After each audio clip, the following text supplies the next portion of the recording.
새벽 5시 푸른솔 아파트 103동 경비실에 불이 켜졌다.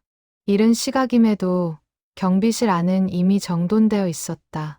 창문은 깨끗하게 닦여 있었고 바닥에는 먼지 한 점 없었다. 책상 위에는 노트 한 권과 볼펜이 가지런히 놓여 있었다. 70이 넘은 한 노인이 경비복 윗단추를 정성스럽게 채우고 있었다. 그의 손놀림은 느렸지만 정확했다. 단추를 채우는 동작 하나하나에 오랜 세월 몸에 밴 품위가 묻어났다. 노인의 이름은 박정훈. 이 아파트에서 15년째 경비원으로 일하고 있었다. 그는 매일 새벽 5시에 출근해 경비실 청소부터 시작했다. 창문을 닫고 바닥을 쓸고 책상을 정리하는 그의 모습은 마치 신성한 의식을 치르는 것 같았다. 경비실이라는 작은 공간이지만 그에게는 지켜야 할 소중한 영역이었다. 오전 6시가 되자 아파트 입구로 출근하는 주민들이 하나둘 나타나기 시작했다. 박 경비원은 그들 한 명 한 명에게 정중하게 인사했다. 그의 인사는 단순한 고개 숙임이 아니었다. 눈을 마주치고 적절한 거리를 유지하며 상대방의 존재를 온전히 인정하는 방식이었다. 좋은 아침입니다. 오늘도 좋은 하루 되시기 바랍니다. 그의 목소리는 낮고 차분했다. 억양 하나하나가 절제되어 있었고 발음은 정확했다. 50대 중반의 회사원 이진수가 경비실 앞을 지나다 걸음을 멈췄다. 매일 듣는 인사말이었지만 오늘따라 유난히 귀에 들어왔다. 박 경비원님, 예전에 무슨 일 하셨어요? 박정훈은 잠시 손을 멈추고 이진수를 바라봤다. 그의 눈빛에는 당황함도 거부감도 없었다. 오히려 잔잔한 미소가 번졌다. 특별한 일은 없었습니다. 그냥 평범하게 살았지요. 이진수는 더 묻고 싶었지만 박 경비원의 온화하면서도 단호한 표정의 말을 삼켰다. 그는 고개를 끄덕이고 아파트 밖으로 나갔다. 하지만 그의 머릿속에는 의문이 맴돌았다. 저 정도의 말투와 태도는 하루아침에 만들어지는 것이 아니었다. 오전 시간이 지나고 점심때가 되자 아파트는 한산해졌다. 박정훈은 경비실 책상 서랍에서 도시락을 꺼냈다. 직접 만든 김밥과 삶은 계란이 전부였다. 그는 천천히 식사를 했다. 급하게 먹는 법이 없었다. 한 입 한 입 음식을 씹는 시간조차 그에게는 소중했다. 식사를 마친 후 그는 서랍 깊숙한 곳에서 낡은 수첩 하나를 꺼냈다. 표지는 세월의 흔적으로 누렇게 변해 있었다. 그는 수첩을 펼쳤다. 첫 페이지에는 여성의 이름이 적혀 있었다. 최은희. 그 이름을 보는 박정훈의 눈빛이 순간 흔들렸다. 그는 천천히 페이지를 넘겼다. 수첩에는 날짜와 간단한 메모들이 빼곡히 적혀 있었다. 2025년 1월 3일. 오늘도 당신 이름을 기억했습니다. 아침 식사 거부. 오후에 산책. 2025년 1월 4일. 당신이 나를 못 알아봤습니다. 괜찮습니다. 내가 기억하면 됩니다. 박정훈은 수첩을 읽으며 눈을 감았다. 그의 얼굴에 깊은 주름이 더욱 선명하게 드러났다. 35년을 함께 살아온 아내 은희는 지금 요양병원에 있었다. 7년 전부터 시작된 치매는 해가 갈수록 악화되었다. 이제 그녀는 남편의 얼굴조차 알아보지 못했다. 하지만 박정훈은 매주 일요일마다 병원을 찾았다. 아내가 그를 못 알아봐도 그는 아내의 손을 잡고 앉아 있었다. 오후 2시. 아파트 부녀회장 김미숙이 경비실 문을 두드렸다. 60대 초반의 그녀는 이 아파트에서 10년 넘게 살았고 주민들 사이에서 영향력이 컸다. 박정훈은 자리에서 일어나 정중하게 인사했다. 부녀회장님, 무슨 일이십니까? 김미숙은 박 경비원을 유심히 바라봤다. 그녀 역시 오랫동안 품어왔던 궁금증이 있었다. 박 경비원님, 실례가 안 된다면 여쭤봐도 될까요? 말씀하시는 것 보면 보통 분이 아니신 것 같은데요. 박정우는 잠시 침묵했다. 그의 눈빛이 경비실 창밖으로 향했다. 겨울 햇살이 아파트 놀이터를 비추고 있었다. 아이들의 웃음소리가 희미하게 들려왔다. 그냥 오래 살다 보니 자연스럽게 익은 것뿐입니다. 김미숙은 더 이상 묻지 않았다. 하지만 그녀의 마음속에는 확신이 생겼다. 저 사람은 분명 특별한 과거를 가지고 있다. 그녀는 경비실을 나와 곧장 같은 동 이웃들에게 전화를 걸었다. 저녁이 되자 박정우는 경비실을 나와 버스 정류장으로 향했다. 그의 발걸음은 느렸지만 흔들림이 없었다. 버스에 올라 창밖을 바라보는 그의 얼굴에는 깊은 피로가 묻어났다. 하루 종일 서 있는 일이 70이 넘은 몸에는 쉽지 않았다. 하지만 그는 단 한 번도 힘들다는 말을 입 밖에 내지 않았다. 30분을 달려 도착한 곳은 작은 원룸이었다. 2층 끝방, 창문 하나와 작은 부엌이 전부인 공간.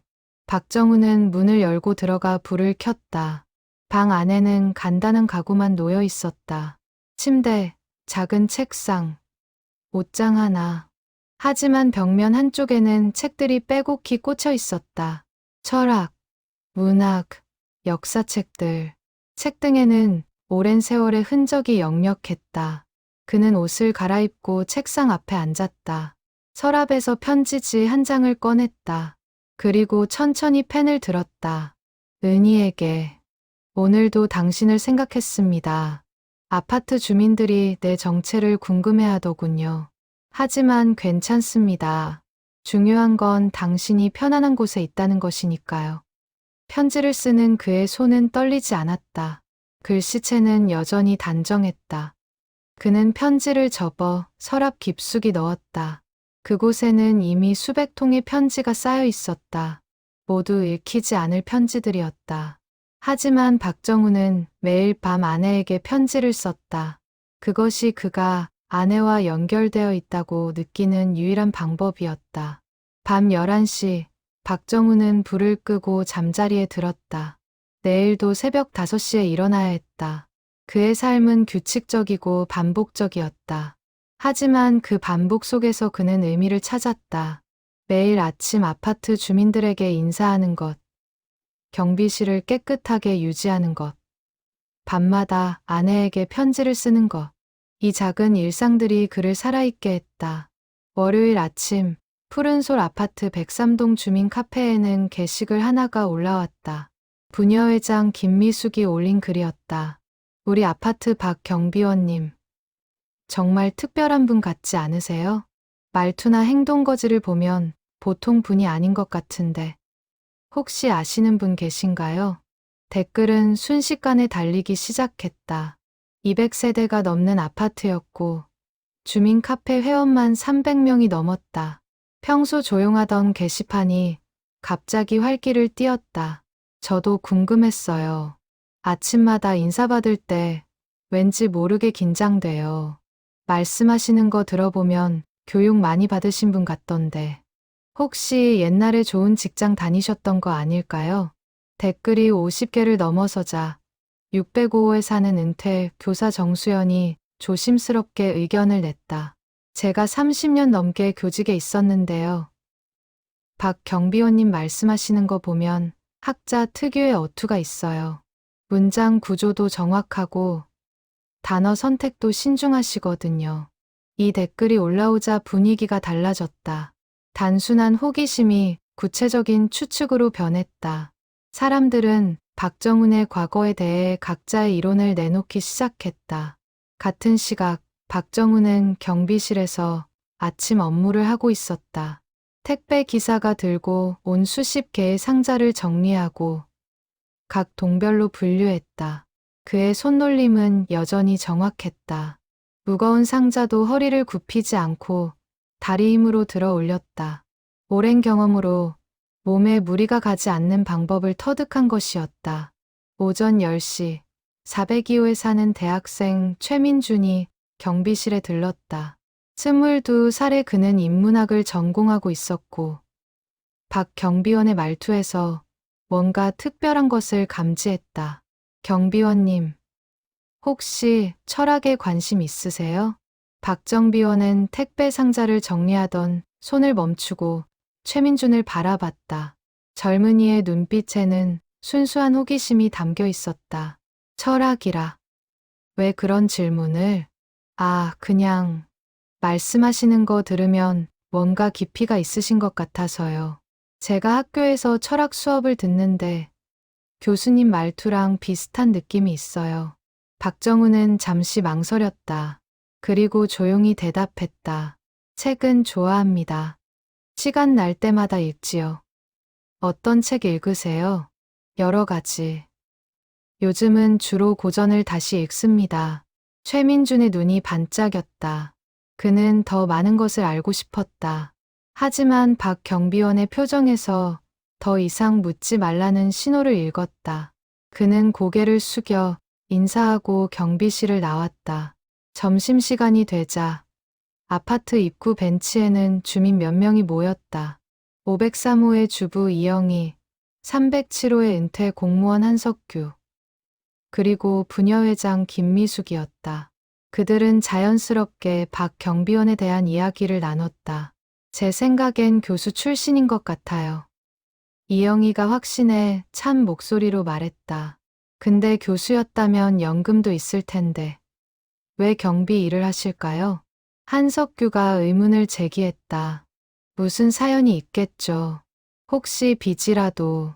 김미숙의 말에 다들 고개를 끄덕였다. 사람들의 상상은 점점 구체화되었다. 하지만 그 누구도 진실에는 가까이 가지 못했다. 오후 2시, 박정우는 경비실 창문으로 주민들이 모여있는 모습을 봤다. 그들이 무슨 이야기를 하는지 알 수 있었다. 15년을 여기서 일했지만 자신에 대한 관심이 이렇게 높아진 적은 처음이었다. 그는 작은 한숨을 내쉬었다. 하지만 불편하거나 화가 나지는 않았다. 사람들의 호기심은 자연스러운 것이었다. 그날 저녁, 박정우는 평소보다 일찍 퇴근했다. 일요일에 방문하지 못한 아내를 보기 위해서였다. 그는 버스를 타고 40분을 달려 청소료 양병원에 도착했다. 병원 입구에 들어서자 소독약 냄새가 코를 찔렀다. 익숙한 냄새였다. 그는 3층 특별병동으로 올라갔다. 병실 문을 열자 침대에 누워있는 최은희의 모습이 보였다. 68세의 그녀는 예전보다 훨씬 말라 있었다. 한때 풍성했던 머리카락은 희끗희끗 새어 있었고 생기 있던 눈빛은 흐려져 있었다. 박정우는 천천히 침대 옆으로 다가갔다. 여보, 나야. 은희는 눈을 떴다. 하지만 그녀의 눈빛에는 아무런 인식도 담겨 있지 않았다. 마치 처음 보는 사람을 대하듯 그저 멍하니 박정훈을 바라볼 뿐이었다. 오늘 날씨가 좋았어. 아파트의 햇살이 참 예쁘게 들더라고. 박정훈은 아내의 손을 잡았다. 차가운 손이었다. 그는 자신의 두 손으로 아내의 손을 감싸쥐고 따뜻하게 만들어 주었다. 은희는 여전히 무표정했다. 하지만 박정훈은 개의치 않았다. 그는 계속 이야기했다. 아파트 사람들이 내 정체를 궁금해하더군. 어떻게 생각해? 말해줘야 할까? 대답은 없었다. 은희는 그저 천장을 바라볼 뿐이었다. 박정훈은 쓸쓸하게 미소 지었다. 예전의 은희였다면 분명 뭐라고 말했을 것이다. 당신 자랑스러워할 필요 없어요. 지금 모습 그대로가 좋아요. 그녀는 항상 그런 사람이었다. 남편이 교수 직함을 내려놓고 경비원이 되었을 때도 그녀는 한마디 불평 없이 받아들였다. 1시간 정도 앉아 있다가 박정우는 자리에서 일어났다. 간호사가 저녁 식사 시간이라고 알려줬다. 그는 아내의 이마에 가만히 입을 맞췄다. 은희는 여전히 무반응이었다. 하지만 박정우는 괜찮았다. 이렇게라도 아내 곁에 있을 수 있다는 것만으로 감사했다. 병원을 나오며 박정우는 원무과에 들렀다. 이번 달 병원비 납부일이었다. 직원이 고지서를 내밀었다. 250만 원. 특별병동 입원비와 각종 치료비를 합친 금액이었다. 박정훈의 경비원 월급은 200만 원이었다. 매달 50만 원씩 부족했다. 그는 퇴직금으로 만든 적금을 조금씩 해약해 메우고 있었다. 다음 달분까지 잘 부탁드립니다. 박정훈은 정중하게 인사하고 병원을 나왔다. 밤 공기가 차가웠다. 그는 옷깃을 세우고 버스 정류장으로 걸어갔다. 하늘에는 별이 총총히 떠 있었다. 예전에 은희와 함께 별을 보며 산책하던 기억이 떠올랐다. 그녀는 별자리 이름을 물어보곤 했고, 그는 하나하나 설명해 주곤 했다. 이제 그 시간은 돌아오지 않을 것이었다. 집에 돌아온 박정훈은 책상 앞에 앉아 또다시 편지를 썼다. 은희에게, 오늘 당신을 만나고 왔습니다. 여전히 나를 못 알아보더군요. 하지만 괜찮습니다. 내가 당신을 기억하니까요. 사람들이 내 과거를 궁금해합니다. 하지만 중요한 건 현재입니다. 지금 이 순간, 당신이 편안하게 지내는 것.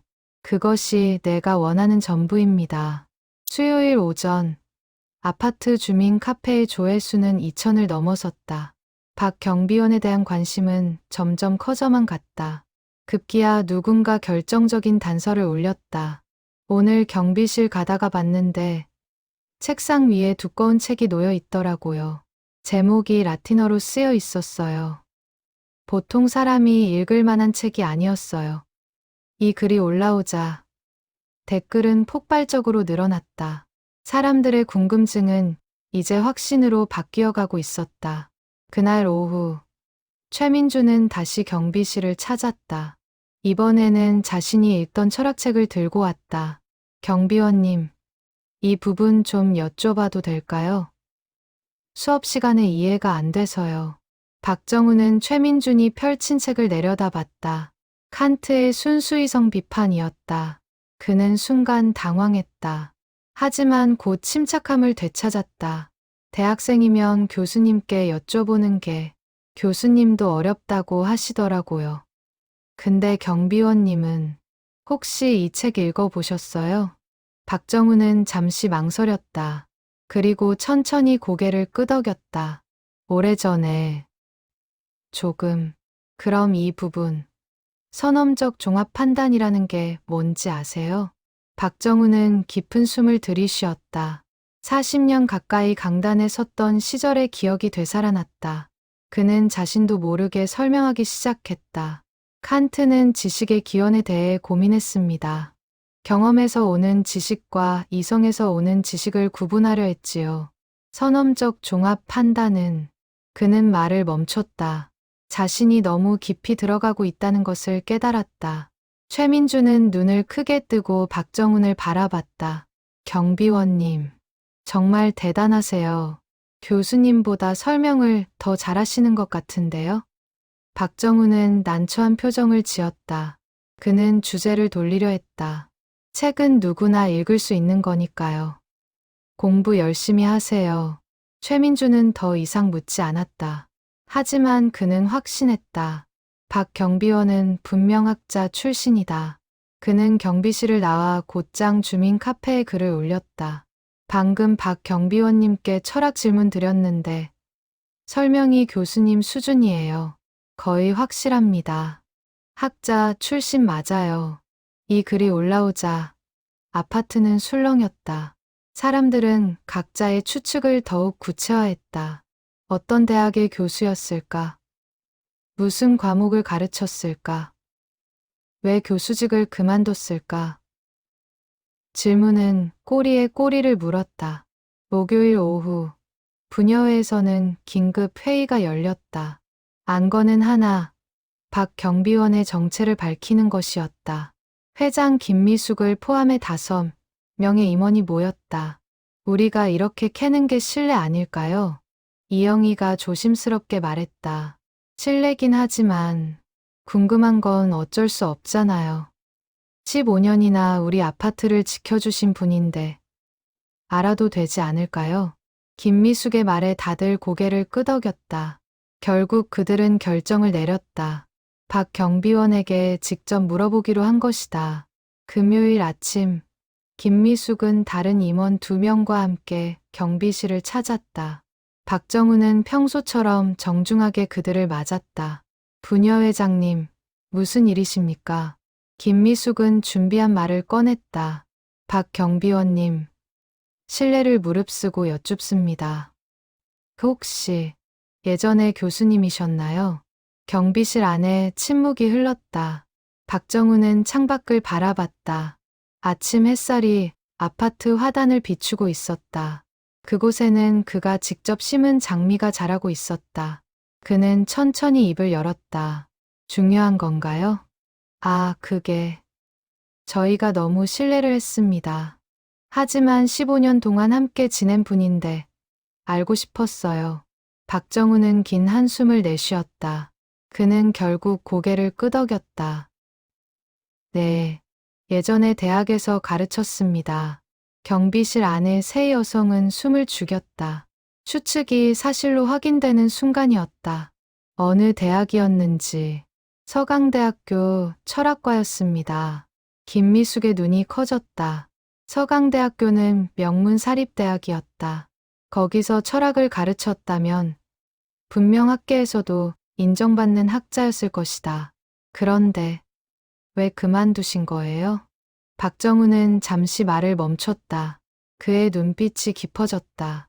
개인적인 사정이 있었습니다. 혹시 부인분 때문인가요? 이영희가 조심스럽게 물었다. 박정우는 놀라며 그녀를 바라봤다. 어떻게 매주 일요일마다 어디 가시는 거 봤어요. 병원이 아닌가 싶었는데 박정우는 더 이상 숨길 필요가 없다고 판단했다. 그는 천천히 이야기하기 시작했다.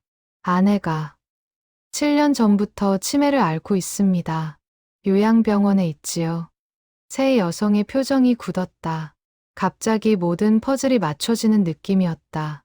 병원비 때문에 경비 일을 하시는 건가요? 박정우는 조용히 고개를 끄덕였다. 교수 연금만으로는 부족했습니다. 특별병동 입원비가 만만치 않거든요. 아내에게 최선의 치료를 받게 해주고 싶었습니다. 김미숙의 눈가가 촉촉해졌다. 그녀는 15년 동안 박 경비원을 그저 친절한 노인으로만 생각했다. 하지만 그 뒤에 이런 사연이 있을 줄은 몰랐다. 15년이면 60 중반부터 이 일을 하신 거네요.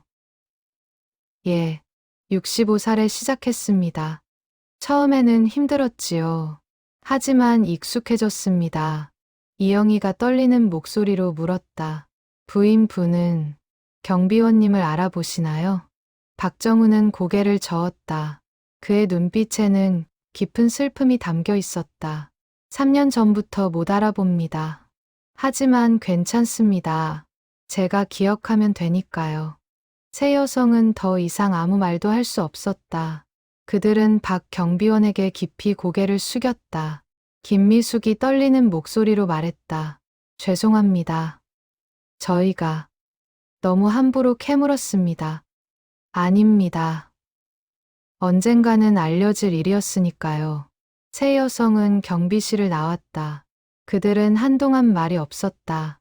각자의 마음속에는 깊은 울림이 있었다.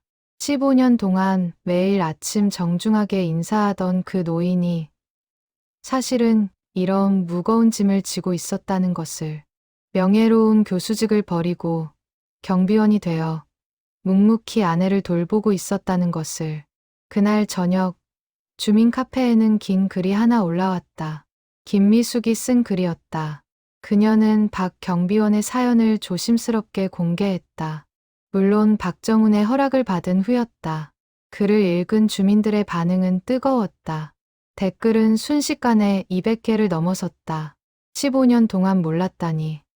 정말 존경스럽습니다. 매일 아침 받던 인사가 이렇게 소중한 줄 몰랐어요. 우리가 할 수 있는 게 뭘까요? 도와드리고 싶어요.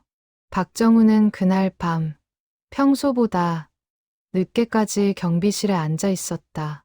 창밖으로 아파트 불빛들이 하나둘 꺼져갔다.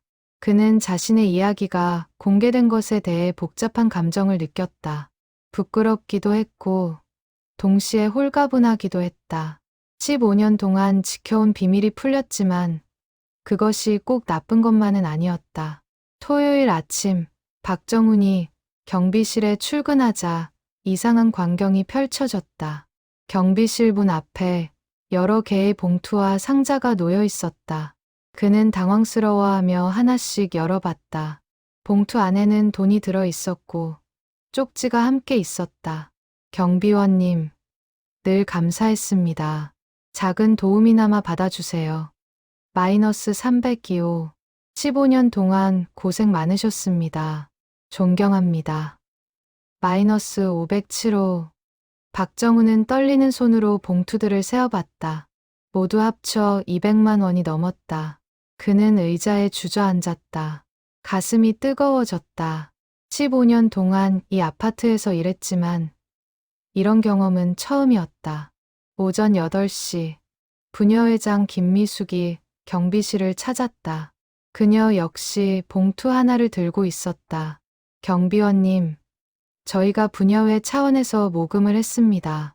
받아주시겠어요? 박정훈은 손을 저었다. 아닙니다. 이건 너무 과분합니다. 과분하지 않아요. 15년 동안 우리 아파트를 지켜주셨잖아요. 그리고 부인분을 위해 이렇게 힘든 일을 하시는데 우리가 도와드리는 게 당연하죠. 박정훈의 눈가가 붉어졌다. 70평생을 살면서 이렇게 많은 사람의 마음을 받아본 적이 없었다. 그는 떨리는 목소리로 말했다. 고맙습니다. 정말 고맙습니다. 김미숙은 봉투를 책상 위에 놓고 경비실을 나갔다. 박정훈은 한참 동안 그 봉투들을 바라봤다. 그리고 조용히 눈물을 흘렸다.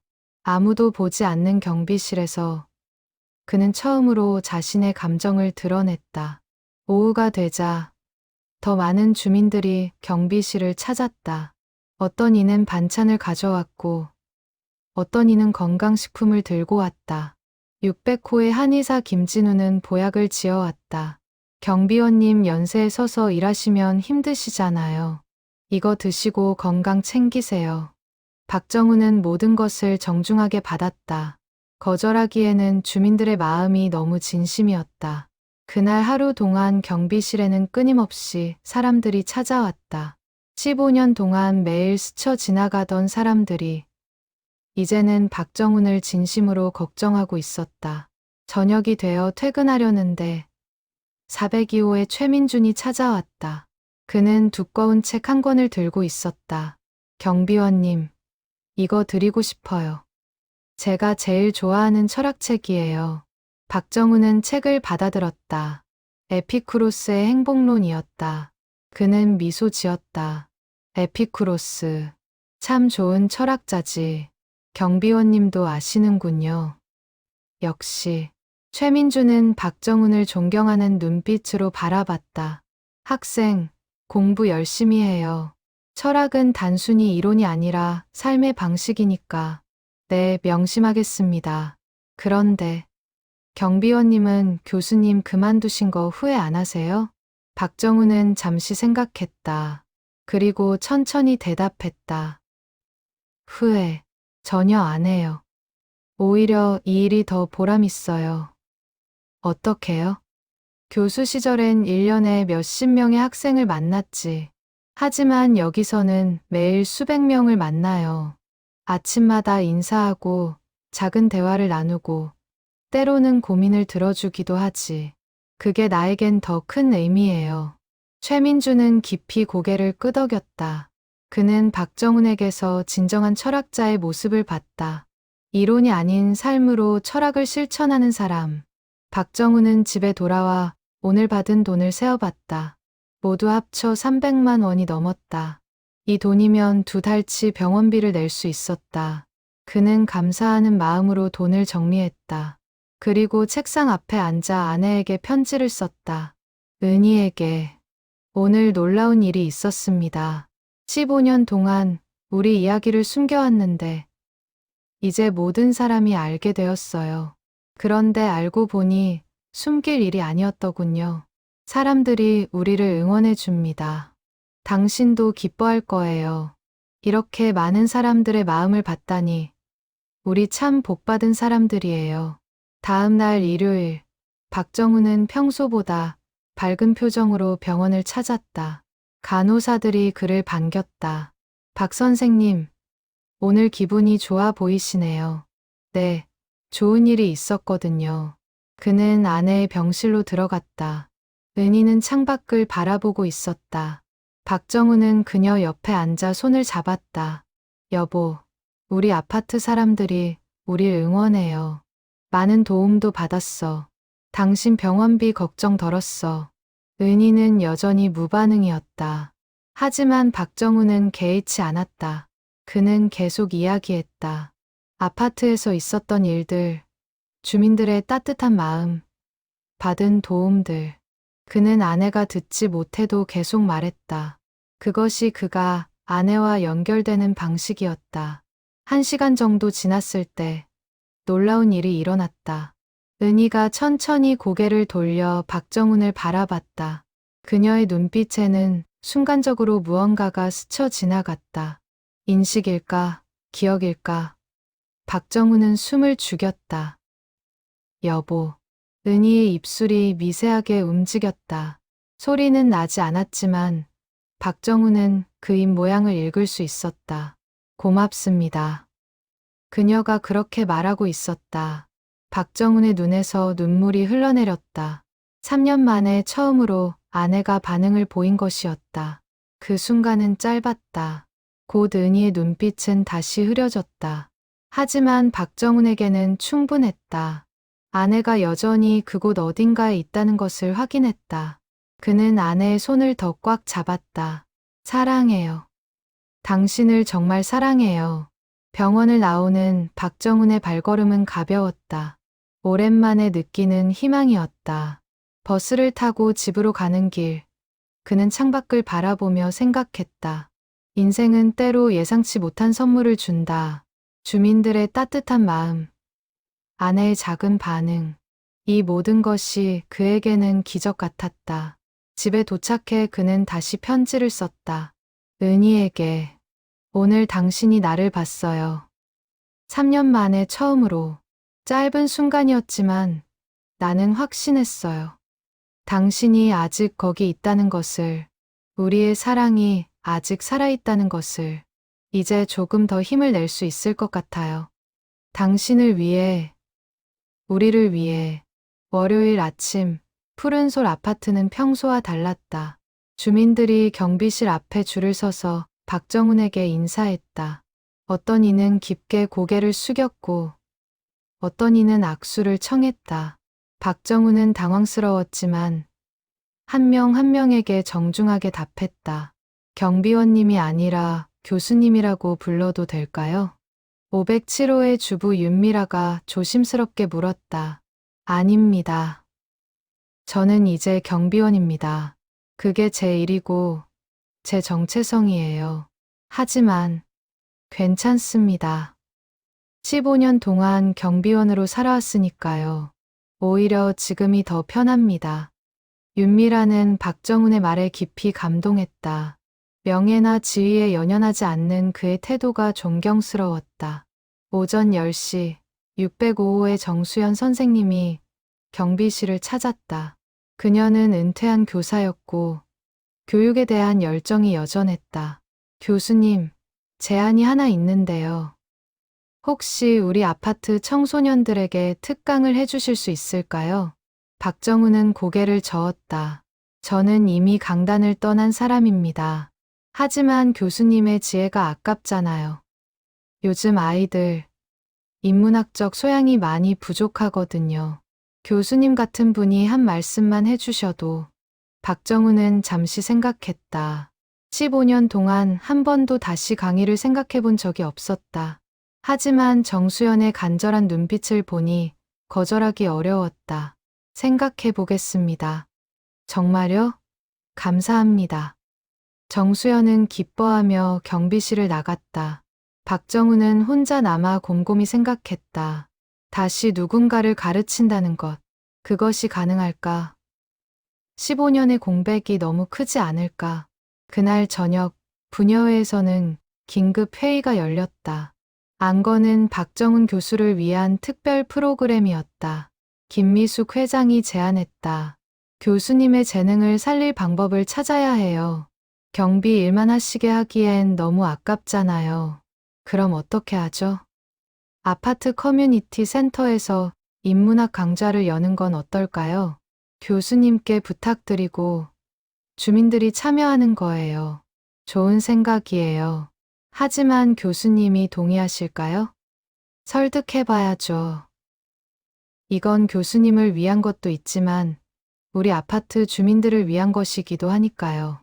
부녀회는 만장일치로 결정을 내렸다. 다음 날 김미숙은 구체적인 계획서를 들고 박정훈을 찾았다. 교수님, 이걸 좀 보세요. 주민들의 요청이에요. 박정훈은 계획서를 읽었다. 푸른솔 아파트 인문학 강좌, 박정훈 교수와 함께하는 삶의 철학, 매주 수요일 저녁 7시, 커뮤니티 센터에서 2시간씩, 참가비는 무료. 이건, 교수님, 부담 가지지 마세요. 그냥 편하게 이야기 나누는 자리예요. 주민들이 정말 원하고 있어요.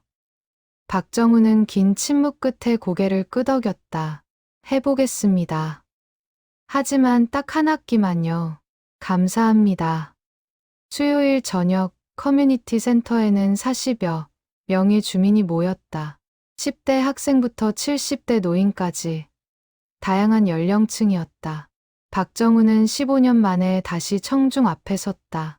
떨리는 마음이었다. 안녕하십니까. 박정훈입니다. 그의 목소리는 여전히 차분하고 명확했다.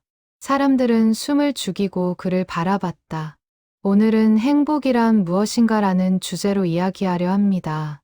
철학적으로 복잡한 이야기가 아니라 우리 삶 속에서 찾을 수 있는 행복에 대해 함께 생각해 보려 합니다. 박정훈은 에피쿠로스의 행복론을 간단히 설명했다. 쾌락이 행복의 근원이지만 그것은 육체적 쾌락이 아니라 마음의 평온이라는 것. 불필요한 욕망을 버리고 필요한 것에 만족할 때 진정한 행복이 온다는 것. 저는 15년 전 교수직을 내려놓았습니다. 많은 분들이 그게 불행이라고 생각하실 수 있어요. 하지만 저는 그렇게 생각하지 않습니다. 사람들이 집중했다. 아내가 아프기 시작했을 때 저는 선택의 기로에 섰습니다. 명예를 지킬 것인가, 아내를 돌볼 것인가. 저는 아내를 택했습니다. 그리고 후회하지 않습니다. 청중석에서 누군가 눈물을 닦았다. 경비원이라는 일을 하며 저는 새로운 행복을 발견했습니다. 매일 아침 주민들에게 인사하는 것, 작은 대화를 나누는 것, 누군가의 짐을 들어주는 것. 이 작은 일들이 저에게는 큰 의미였습니다. 박정훈은 잠시 말을 멈추고 청중을 둘러봤다. 행복은 거창한 것이 아닙니다. 매일의 작은 순간들 속에 있습니다. 중요한 건 그것을 알아차리는 마음이에요. 강의는 2시간 동안 이어졌다. 박정훈은 철학 이론과 자신의 경험을 자연스럽게 엮어 이야기했다. 사람들은 깊이 공감했다. 강의가 끝나자 박수가 터져 나왔다. 강의 후 최민준이 박정훈에게 다가왔다. 교수님, 정말 감동적이었어요. 책에서 배운 철학이 이렇게 생생하게 다가온 적은 처음이에요. 고마워요. 학생도 자신만의 철학을 찾길 바랍니다. 네, 교수님처럼 살고 싶어요. 박정훈은 미소 지었다. 15년 만에 다시 느끼는 보람이었다. 지식을 전달하는 기쁨, 누군가에게 영감을 주는 뿌듯함. 그것은 경비 일과는 또 다른 의미였다. 집에 돌아온 박정훈은 피곤했지만 행복했다. 그는 책상 앞에 앉아 아내에게 편지를 썼다. 은희에게. 오늘 15년 만에 다시 강의를 했어요. 떨렸지만 동시에 즐거웠어요. 사람들이 내 이야기에 귀 기울이고 공감해 주더군요. 당신이 옆에 있었다면 분명 자랑스러워 했을 거예요. 하지만 괜찮아요. 나는 당신이 자랑스러워할 거라는 걸 알아요. 그것으로 충분해요. 첫 강의 이후 박정훈의 삶에는 변화가 찾아왔다. 주민들은 그를 더 이상 단순한 경비원으로 보지 않았다. 존경받는 스승이자 함께 배워가는 동반자로 여겼다. 매주 수요일 저녁 강의에는 40명 넘는 주민이 빠짐없이 참석했다. 두 번째 강의 주제는 고통과 성장이었다. 박정훈은 스토아 철학을 중심으로 이야기를 풀어갔다. 마르쿠스 아우렐리우스는 말했습니다. 장애물이 길이 된다고. 우리가 마주하는 어려움은 사실 우리를 성장시키는 기회예요. 그는 자신의 경험을 예로 들었다. 아내의 병은 제게 큰 고통이었습니다. 사랑하는 사람이 점점 사라져가는 것을 보는 것만큼 힘든 일은 없어요. 하지만 그 과정에서 저는 많은 것을 배웠습니다. 청중은 숨을 죽이고 들었다. 진정한 사랑이 무엇인지 알게 되었어요. 조건 없이, 대가 없이, 그저 존재 자체를 사랑하는 것. 아내가 저를 못 알아봐도 저는 아내를 사랑합니다. 그게 진짜 사랑이에요. 60대 주부 한명숙의 눈에서 눈물이 흘렀다. 그녀 역시 치매 초기 증상을 보이는 남편을 돌보고 있었다. 박정훈의 말은 그녀에게 위로가 되었다. 강의가 끝난 후 한명숙이 박정훈에게 다가왔다. 교수님, 저도 남편이 요즘 기억을 잘 못해요. 너무 힘들어요. 박정훈은 그녀의 손을 잡았다. 알아요. 정말 힘든 시간이죠. 하지만 혼자가 아니에요. 우리가 함께 있잖아요. 어떻게 버티세요? 10년 넘게 하루하루를 살아요. 내일 일은 내일 생각하고 오늘은 오늘만 집중하는 거예요. 그리고 작은 기쁨을 찾으세요. 남편분의 미소, 따뜻한 손길. 그런 순간들 말이에요. 한명숙은 고개를 끄덕이며 눈물을 닦았다. 박정훈의 말은 단순한 위로가 아니라 실제 경험에서 우러나온 지혜였다. 며칠 후 부녀회에서는 새로운 제안이 나왔다. 푸른 솔 나눔 기금을 만들자는 것이었다. 박정훈처럼 어려운 상황에 있는 주민들을 돕기 위한 기금이었다. 교수님 사연을 듣고 많은 분들이 감동받았어요. 우리 중에 누구라도 비슷한 상황에 처할 수 있잖아요. 서로 돕는 문화를 만들고 싶어요. 김미숙 회장의 제안에 모두 동의했다. 일주일 만에 1,000만 원이 모였다. 박정훈은 이 소식을 듣고 깊이 감동했다. 이건 저를 위한 게 아니에요. 우리 모두를 위한 거예요. 맞아요. 교수님이 시작이었지만 이제는 우리 공동체의 일이 된 거죠. 나눔 기금은 실제로 어려운 주민들에게 큰 도움이 되었다. 302호의 독거노인에게는 생활비를, 705호의 한부모 가정에게는 교육비를 지원했다. 아파트는 점점 따뜻한 공동체로 변해갔다. 세 번째 강의는 관계와 공동체였다. 박정훈은 아리스토텔레스의 우정론을 소개했다. 아리스토텔레스는 우정을 세 가지로 나눴습니다. 이익을 위한 우정, 즐거움을 위한 우정, 그리고 덕을 위한 우정. 진정한 우정은 마지막 것이에요. 그는 주민들을 바라보며 말했다. 여러분과 제가 만든 이 관계가 바로 그런 거예요. 서로의 이익 때문도 즐거움 때문도 아니에요. 그저 서로의 존재를 인정하고 존중하기 때문이죠. 청중 사이에서 공감의 탄성이 나왔다. 15년 동안 저는 이 아파트 경비실에서 수많은 사람을 만났습니다. 매일 아침 인사하고, 때로는 짐을 들어주고, 때로는 작은 대화를 나눴어요. 그 모든 순간이 관계를 만들어갔어요. 최민준이 손을 들었다. 교수님, 그럼 좋은 관계를 만들려면 어떻게 해야 해요?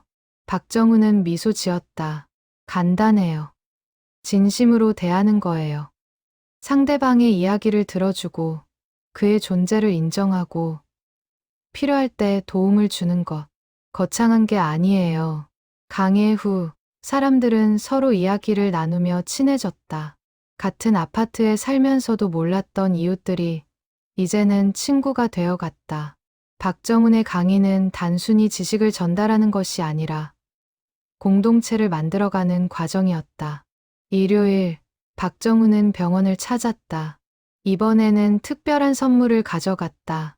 주민들이 은희를 위해 보내준 꽃다발이었다. 여보, 아파트 사람들이 당신을 위해 꽃을 보냈어요. 다들 당신을 응원하고 있어요. 은희는 여전히 무반응이었다. 하지만 박정훈은 계속 이야기했다. 요즘 내가 강의를 하고 있어요. 15년 만에 다시 사람들을 가르치고 있지. 재미있어요.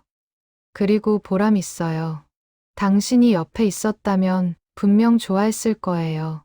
그는 아내의 손을 잡고 한참 동안 앉아 있었다. 말없이 손을 잡고 있는 것만으로도 위로가 되었다. 1년 전과 달리 이제 그에게는 희망이 있었다.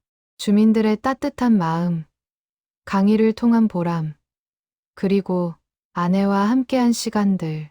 이 모든 것이 그를 지탱해 주었다. 병원을 나오며 박정훈은 하늘을 올려다봤다. 구름 사이로 햇살이 비쳤다. 그는 깊이 숨을 들이마셨다. 삶은 여전히 힘들었다. 하지만 이제 그는 혼자가 아니었다. 많은 사람들이 그와 함께 있었다. 집에 돌아온 박정훈은 편지를 썼다. 은희에게, 우리의 이야기가 많은 사람들에게 영감을 주고 있어요. 아파트에 나눔 기금이 생겼고 사람들이 서로 돕기 시작했어요. 우리의 고통이 헛되지 않았어요. 그것이 다른 사람들에게 희망이 되었어요. 당신도 자랑스러워할 거라 믿어요. 어느 목요일 오후 경비실 전화가 울렸다. 박정훈은 수화기를 들었다. 푸른솔 아파트 경비실입니다. 박정훈 교수님이신가요? 낯선 목소리였다. 하지만 어딘가 익숙했다. 네, 그런데 누구시죠? 저 김동현입니다. 선생님 제자였던. 박정훈은 순간 숨이 멎었다. 김동현. 25년 전 자신의 제자였던 학생. 지금은 철학과 교수가 되었다는 소문을 들었다. 동현이. 어떻게 내 연락처를. 주민 카페 글이 SNS에 퍼졌어요. 선생님 사연이. 믿을 수가 없었어요. 제가 지금 서울에 있는데 찾아뵈어도 될까요? 박정훈은 잠시 망설였다. 옛 제자를 만난다는 것이 부담스러웠다. 하지만 거절할 수 없었다. 좋아요. 언제든 오세요. 1시간 후 50대 초반의 남자가 경비실 앞에 섰다. 김동현이었다. 그는 박정훈을 보자마자 깊이 고개를 숙였다. 선생님, 들어오게. 오랜만이구나. 김동현은 경비실에 들어와 주변을 둘러봤다. 작고 소박한 공간이었다. 한때 학계의 거장이었던 스승이 이곳에서 15년을 보냈다는 사실이 믿기지 않았다. 선생님, 왜 아무 연락도 안 하셨어요? 박정훈은 쓸쓸히 미소 지었다. 연락할 이유가 없었지. 나는 이미 그 세계를 떠났으니까. 하지만 선생님은 저희의 스승이세요. 제가 교수가 될 수 있었던 건 선생님 덕분이에요. 김동현의 눈에 눈물이 맺혔다. 학회에서 선생님 이야기가 나올 때마다 가슴이 아팠어요. 갑자기 사라지셨다고, 연락이 안 된다고. 다들 궁금해했어요. 박정훈은 창밖을 바라봤다. 과거는 과거일 뿐이야. 나는 이제 이 일이 편해. 사모님 때문이시죠? 그래서 봤어요. 박정훈은 고개를 끄덕였다. 아내가 아프기 시작했을 때 선택해야 했어. 학자로서의 삶과 남편으로서의 삶. 나는 후자를 택했지. 김동현은 깊이 숙였다. 그는 박정훈의 결정을 존경했다. 하지만 동시에 안타까웠다. 그토록 뛰어난 학자가 학계를 떠났다는 것이. 선생님, 제가 도울 수 있는 게 없을까요? 고마워. 하지만 괜찮아. 여기 주민들이 이미 많이 도와주고 있어. 그래도 선생님의 연구를 이어가고 싶어요. 선생님이 쓰시던 논문들 혹시 남아있나요? 박정우는 잠시 생각했다. 집에 몇 개 있긴 한데 보여주시겠어요? 저희 학회에서 출판하고 싶어요. 선생님의 업적을 기록으로 남기고 싶습니다.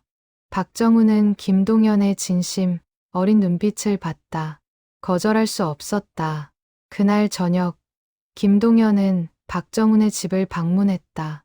작은 원룸이었지만 벽면을 가득 채운 책들은 여전히 학자의 흔적을 보여줬다. 박정훈은 서랍에서 낡은 노트 몇 권을 꺼냈다. 이게 내가 마지막으로 연구하던 것들이야. 완성하지 못했지만 김동연은 노트를 받아들고 펼쳤다. 빼곡한 필기와 각주들, 현대 사회에서의 행복론, 에피쿠로스와 스토아, 철학의 재해석이라는 제목이 눈에 들어왔다. 이건 정말 대단한 연구예요. 왜 완성 안 하셨어요? 시간이 없었어. 아내를 돌보고 생계를 위해 일하다 보니 김동연은 노트를 소중히 안았다. 제가 완성하겠습니다. 선생님의 이름으로 선생님이 하시려던 연구를 이어가겠어요. 박정훈의 눈빛이 흔들렸다. 자신의 연구가 이어진다는 것. 그것은 학자로서 가질 수 있는 최고의 영예였다. 고맙네. 정말 고마워. 김동연은 박정훈과 오랜 시간 이야기를 나눴다. 지난 25년의 세월, 학계의 변화, 그리고 박정훈의 삶에 대해 대화는 밤늦게까지 이어졌다. 다음 주 강의에서 박정훈은 특별한 발표를 했다. 오늘은 특별한 손님을 모셨습니다. 제 제자였고 지금은 철학과 교수인 김동연 박사님입니다. 청중들은 박수로 김동연을 환영했다. 김동연은 단상에 올라 인사했다. 박정훈 교수님은 저의 스승이자 인생의 멘토입니다. 25년 전 선생님께 배운 철학은 제 삶의 나침반이 되었어요. 그는 박정훈을 바라보며 계속 말했다. 선생님은 철학을 이론으로만 가르치지 않으셨어요. 삶으로 보여주셨죠. 지금도 그러시고요. 명예를 버리고 사랑을 선택하신 것. 그것이 진정한 철학자의 모습입니다. 청중들은 깊이 공감하며 박수를 보냈다. 박정훈은 부끄러운 듯 고개를 숙였다. 강해 후 최민준이 김동연에게 다가왔다. 교수님, 저도 철학을 공부하는 학생인데요. 박 교수님처럼 되고 싶어요. 김동연은 미소 지었다. 그럼 삶을 철학하세요. 이론만 공부하지 말고 실제로 적용하는 거예요. 박 교수님처럼. 최민주는 고개를 끄덕였다. 그는 박정훈에게서 배운 것이 단순한 지식이 아니라는 것을 깨달았다. 그것은 삶의 방식이었다. 김동연은 며칠 동안 서울에 머물며 박정훈과 많은 시간을 보냈다. 함께 병원에 가서 은희를 만나기도 했다. 김동연은 은희를 보며 눈시울을 붉혔다. 사모님, 이렇게 뵙게 되어 영광입니다. 은희는 반응이 없었지만 김동연은 정중하게 인사했다. 그는 박정훈이 매주 이곳을 찾아와 아내 곁을 지킨다는 사실에 깊이 감동했다. 병원을 나오며 김동연이 말했다. 선생님, 제가 연구비 일부를 사모님 치료비로 쓰시도록 하고 싶은데요. 박정훈은 손을 저었다. 아니야.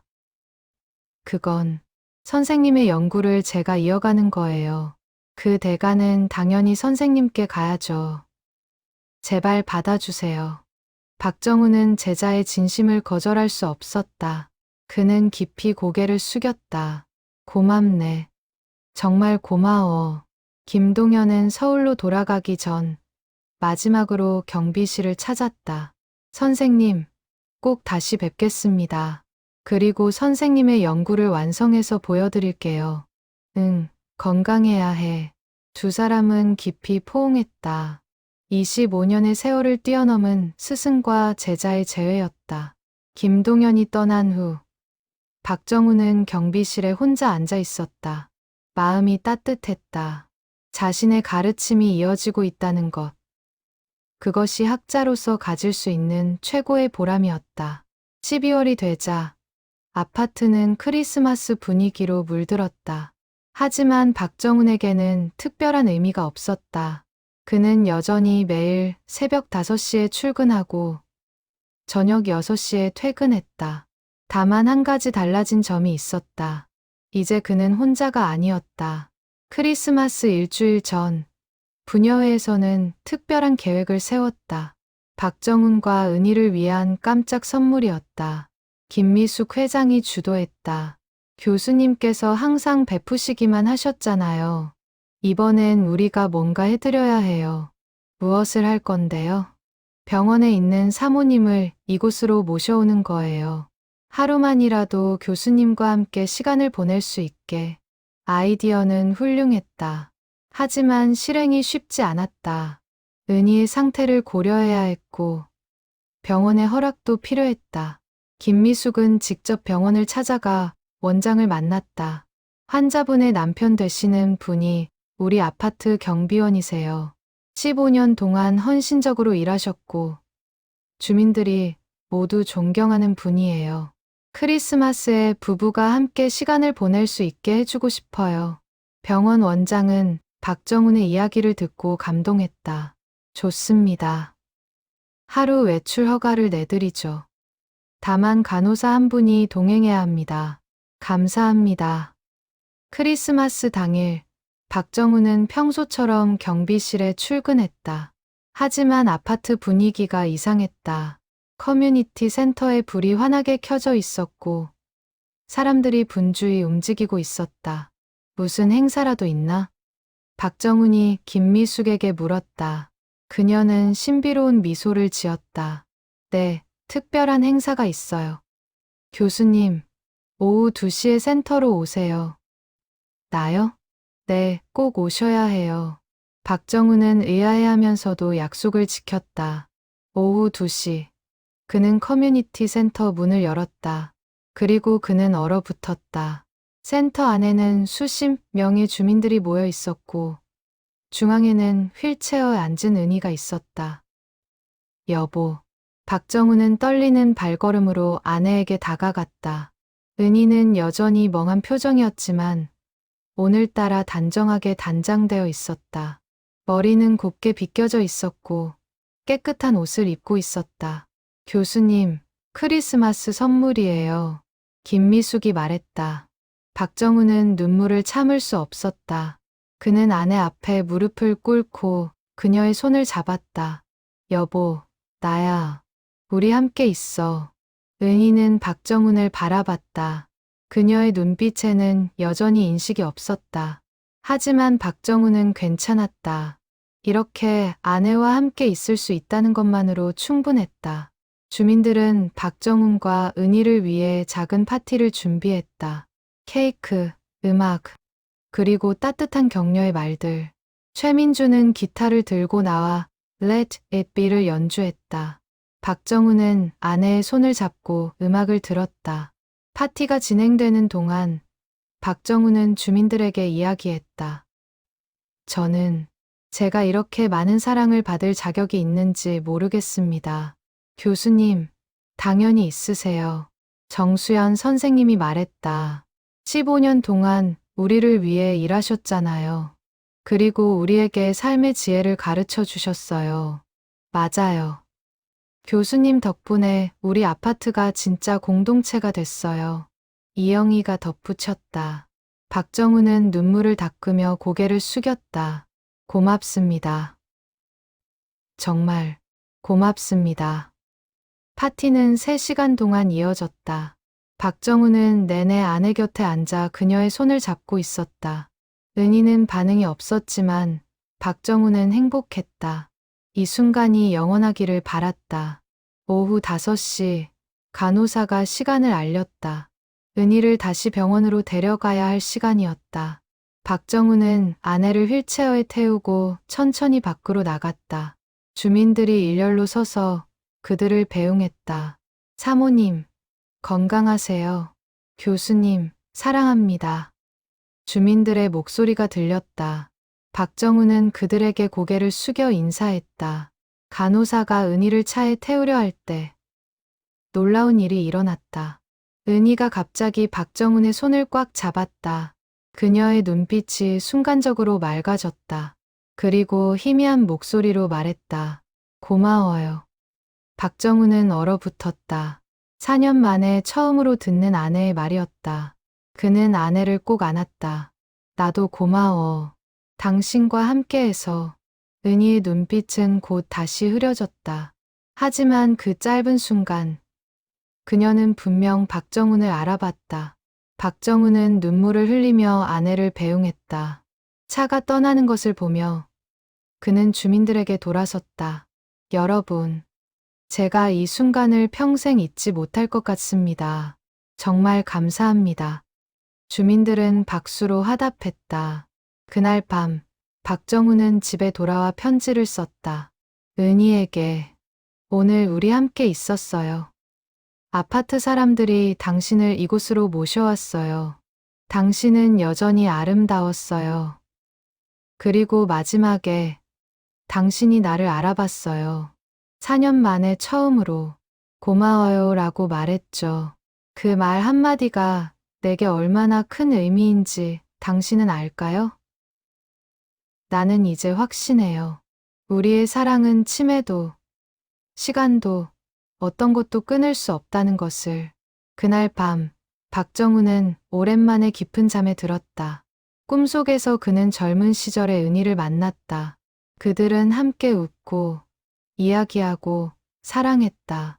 깨어났을 때 그의 얼굴에는 미소가 있었다. 새해가 밝았다. 이제 박정훈이 푸른솔 아파트에서 경비원으로 일한 지 16년이 되었다. 그는 73세가 되었지만 여전히 매일 새벽 5시에 출근했다. 다만 이제는 주민들의 도움으로 일이 훨씬 수월해졌다. 1월 첫째 주, 부녀회는 박정훈에게 제안했다. 교수님, 경비 일은 젊은 분께 맡기고 교수님은 강의와 상담에 집중하시는 게 어떨까요? 김미숙의 제안이었다. 하지만 박정훈은 고개를 저었다. 아닙니다. 이 일이 제겐 의미가 있어요.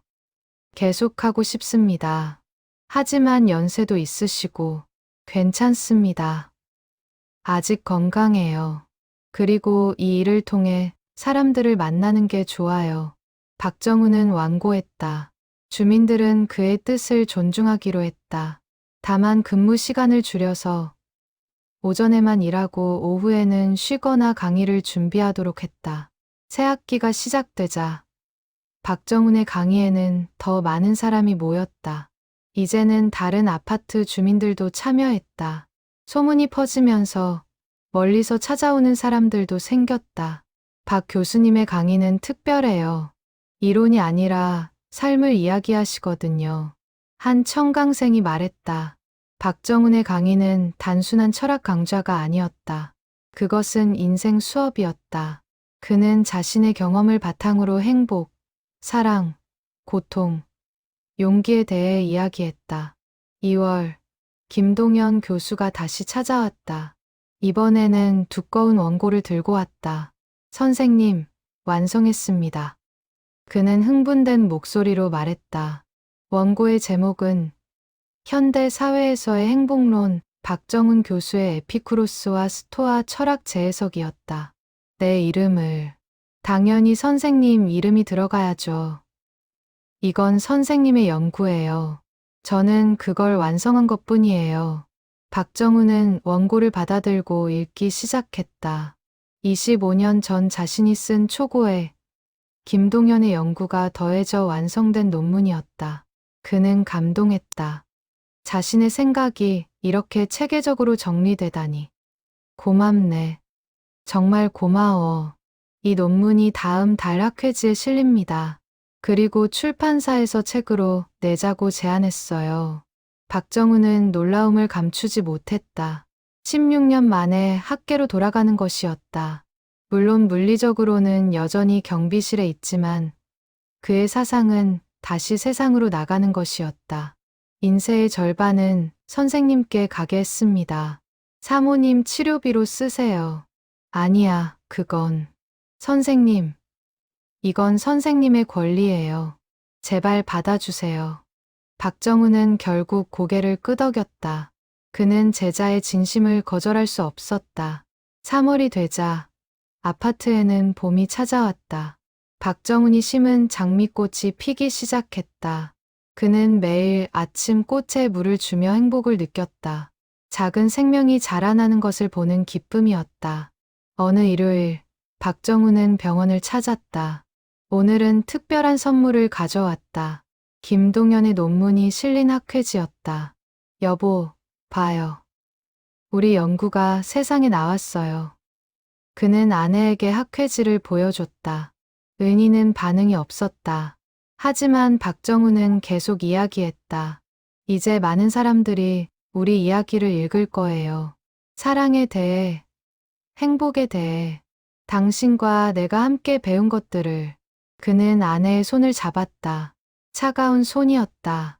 하지만 박정훈에게는 세상에서 가장 따뜻한 손이었다. 봄이 왔어요.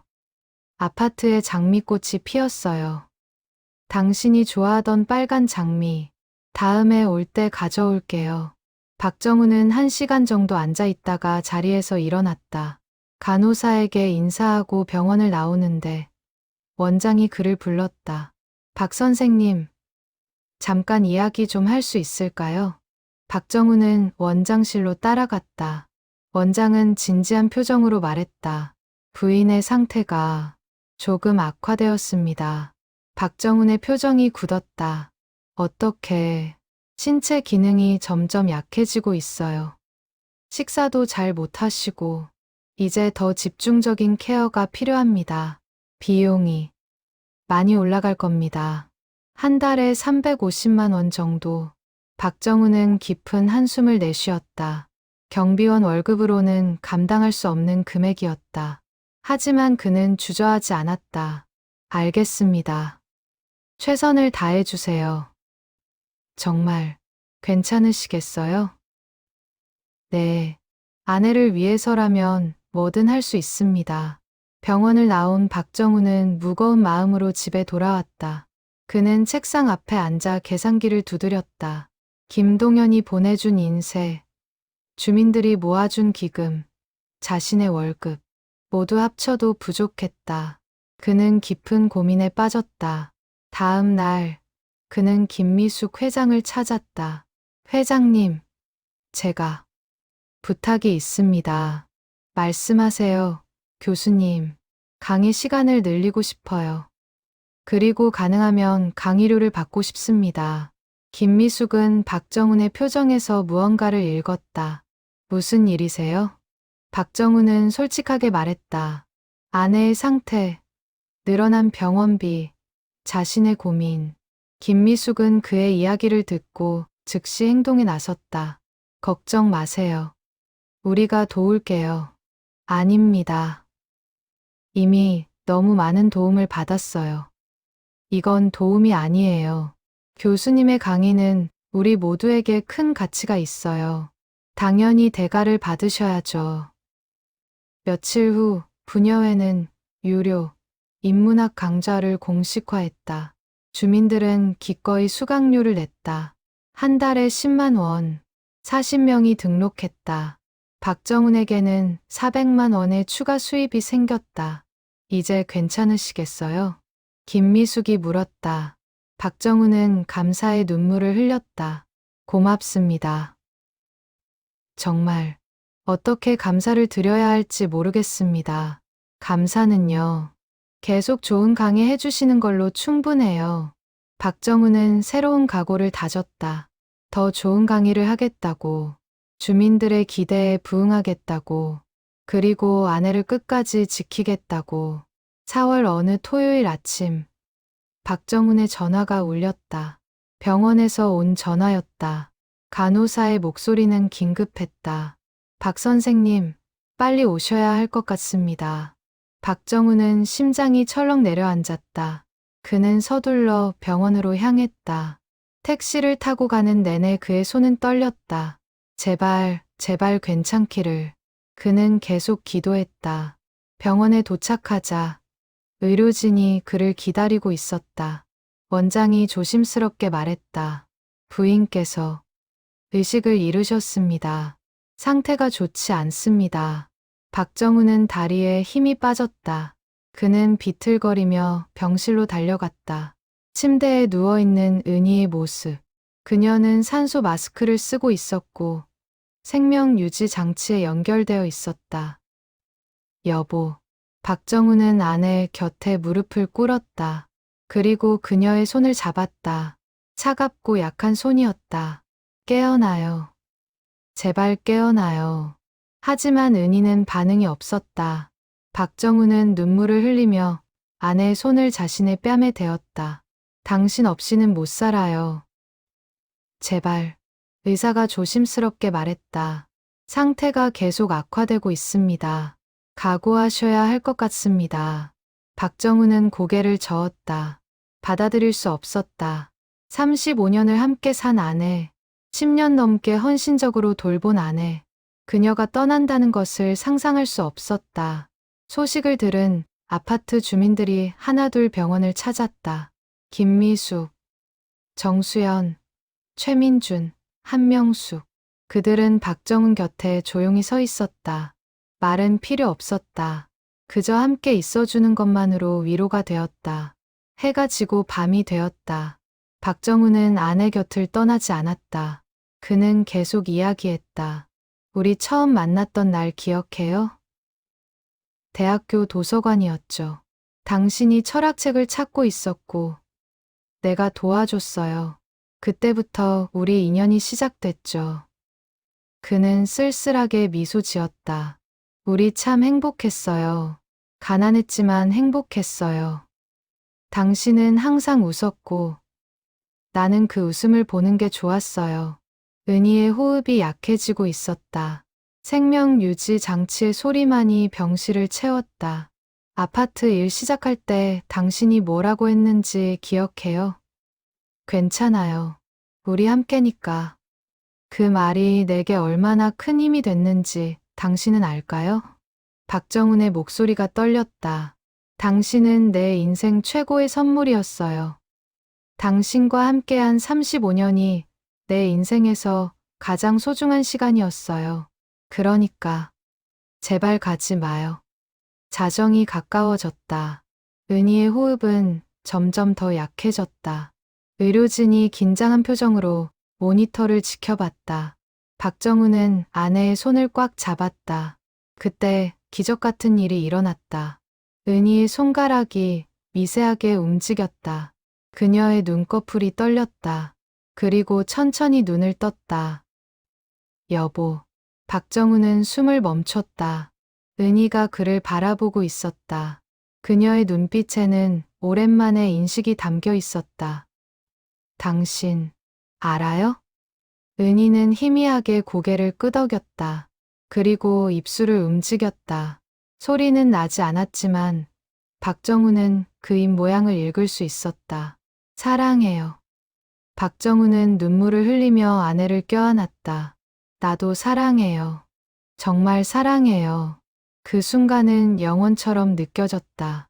7년 만에 다시 만난 아내의 맑은 눈빛. 박정우는 그 눈빛을 영원히 기억하고 싶었다. 하지만 순간은 지나갔다. 은희의 눈빛이 다시 흐려졌다. 그녀의 눈이 천천히 감겼다. 생명 유지 장치에서 긴 신호음이 울렸다. 안 돼. 의료진이 달려들었다. 하지만 박정우는 그들을 막았다. 그만해요. 아내를 편히 보내주세요. 의사는 박정훈을 바라봤다. 그의 눈에는 깊은 슬픔과 동시에 평온함이 있었다. 의사는 고개를 끄덕이고 물러났다. 박정훈은 아내를 꼭 안았다. 그리고 조용히 울었다. 35년을 함께한 동반자가 떠났다. 하지만 마지막 순간 그녀는 자신을 알아봤다. 그것으로 충분했다. 다음 날 아파트는 슬픔에 잠겼다.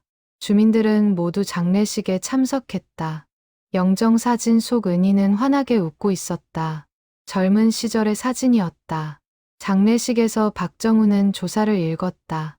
최은희, 내 아내이자 친구이자 스승이었던 사람. 우리는 35년을 함께 살았습니다. 가난했지만 행복했고, 힘들었지만 함께였습니다. 그의 목소리는 떨렸지만 단단했다. 마지막 7년은 힘든 시간이었습니다. 치매로 인해 당신은 나를 잊었고, 우리의 추억도 잊었습니다. 하지만 나는 당신을 잊지 않았습니다.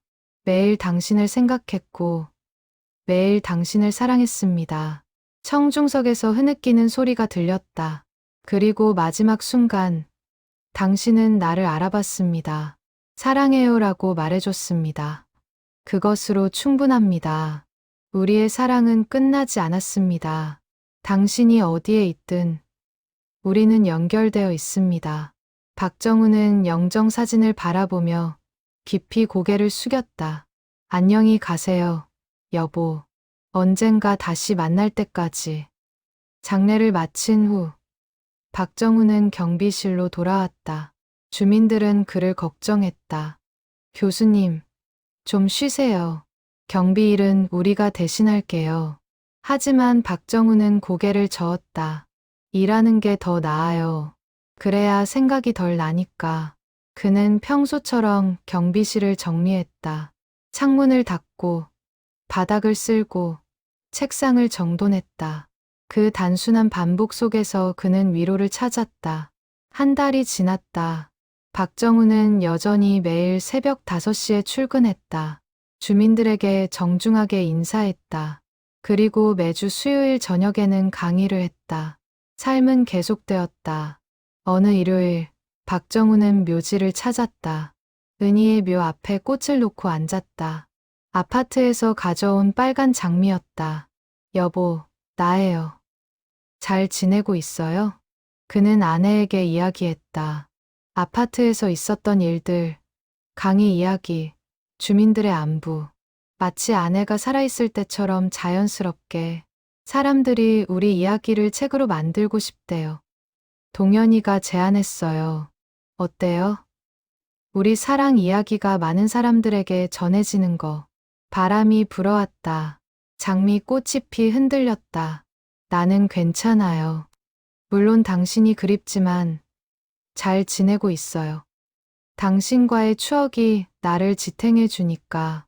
박정우는 한참 동안 묘 앞에 앉아 있었다. 해가 지고 석양빛이 묘지를 물들였다. 그는 천천히 일어나 묘비를 어루만졌다. 다음 주에 또 올게요. 사랑해요. 집으로 돌아가는 길. 박정우는 하늘을 올려다봤다. 구름 사이로 별이 보이기 시작했다. 은희와 함께 보던 별들이었다. 그는 미소 지었다. 우리 사랑은 영원해요. 당신이 어디에 있든 나는 당신을 사랑해요. 그날 밤, 박정우는 마지막 편지를 썼다. 은희에게. 이제 당신에게 편지를 쓰지 않아도 될 것 같아요. 당신이 떠났으니까. 하지만 알아요. 당신은 항상 내 곁에 있다는 것을. 내 마음 속에, 내 기억 속에, 그리고 우리가 함께 만든 모든 순간 속에. 우리의 사랑은 끝나지 않았어요. 영원히 계속될 거예요. 35년 동안 함께 해줘서 고마워요. 당신은 내 인생 최고의 선물이었어요. 안녕히, 그리고 다시 만날 때까지. 사랑해요. 영원히. 다음 날 아침, 박정우는 평소처럼 새벽 5시에 일어났다. 경비복을 입고 경비실로 향했다. 주민들에게 정중하게 인사했다. 그의 목소리는 여전히 차분하고 품이 있었다. 좋은 아침입니다. 오늘도 좋은 하루 되시기 바랍니다. 삶은 계속되었다. 슬픔 속에서도, 추억 속에서도 박정우는 매일을 살았다. 아내를 기억하며, 주민들을 섬기며, 그리고 사랑을 나누며. 그것이 은희가 원했던 삶이었다. 그것이 그들의 사랑이 계속되는 방식이었다. 푸른솔 아파트 103동 경비실에는 여전히 불이 켜졌다. 매일 새벽 5시, 한 노인이 그곳에서 하루를 시작했다. 그의 뒤에는 35년의 사랑이 있었고, 그의 앞에는 나눌 사랑이 있었다. 그것으로 충분했다.